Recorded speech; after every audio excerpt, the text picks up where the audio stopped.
So after reading Fairy Tales 100-Year Quest, the same problems comes upon the same thing as the original Fairy Tales manga series. Fairy Tail 100-Year Quest, in fact, Fairy Tail 100-Year Quest are more problematic because it is a sequel to its Fairy Tales. The problem with Fairy Tales 100-Year Quest is the lack of originality. The message and the themes are the same, the people are the same, the character are the same, and to make it far more worse, there is no character development. There is no there's struggle. There is goals that need to be achieved, but those goals just feel stale because all of the character has become the good guys. There's a few or new characters that considered to be the bad guys and all those stuff. But just the character development of even the main character, there's no character development for the main character or even the entire character in the guild, in Fairy Tail guild also. It's all the same and more like a carbon copy. So the first thing that I consider to be a problem in this series is that the message and the repetitive themes that is being thrown out in the series. So in chapter 56, you see that the team of Fairy Tails defeat one of the God Seeds, God Seed Doom, which is one of the God Dragon in Fairy Tail, and he is one of the most powerful character in those universe. And they are defeated by the power of friendship and the power of nakama. That reason alone is dumb, and it is what we call in storytelling, which is Deus Ex Machina, which they pull something in their butt and then they can kill their villains. They can kill the villain itself, which is dumb.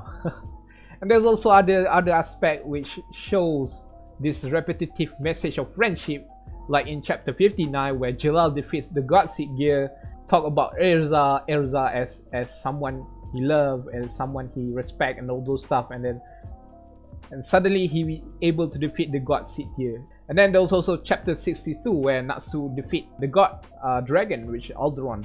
Natsu said that only if the world makes an enemy of the guilds, which can be simplified as if you hurt my friends, I'm gonna hurt you back and all those stuff. I'm gonna defeat you.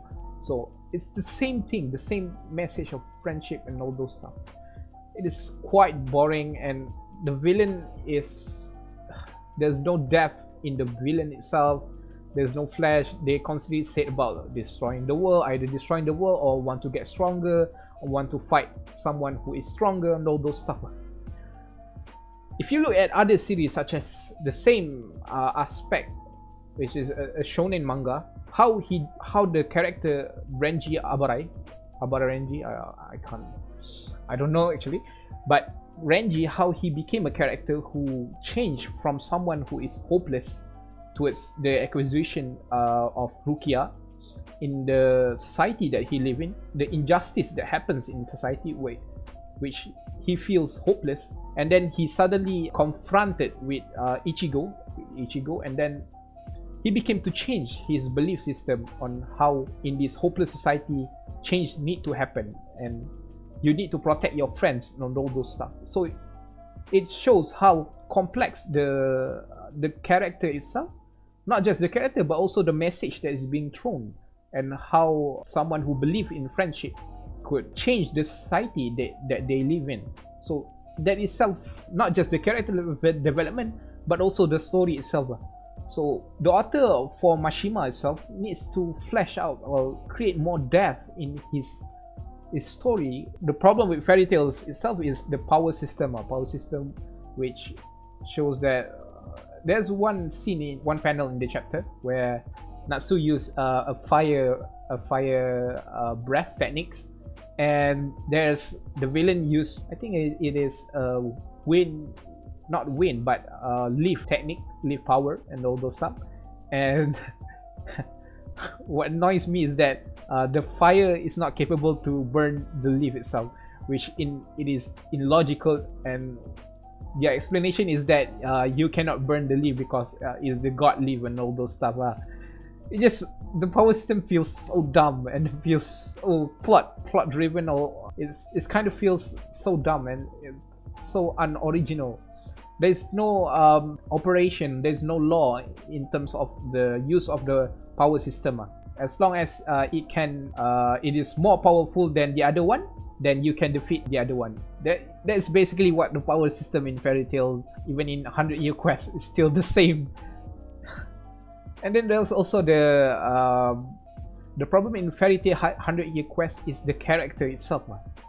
The character itself, because the character in 100-Year Quest are, firstly, they have struggled for their past, they have either achieved their goals or all those stuff. And then it's the same thing as Boruto, the continuation for Naruto, which is Boruto Next Generation. There's no struggle in their story itself. There's no struggle. We see the same character, the same purpose. The only struggle, the only character development that we can see is the villain side, where the White Mage, which she changed from someone who is the villain of the story to someone who needs help from Natsu's group. So I don't know about Fairy Tail 100-Year Quest. It lacks originality, it lacks the surprise factor of what storytelling is supposed to be.